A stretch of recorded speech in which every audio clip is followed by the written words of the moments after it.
E onde falta a prosperidade? A porta é por esse caminho também. Hoje o Senhor prometeu que se nós nos colocarmos em condições e termos fé e lutarmos, o Senhor será conosco.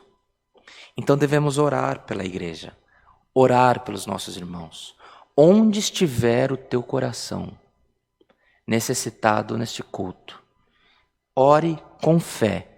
O Senhor vai abrir a porta da misericórdia na tua vida.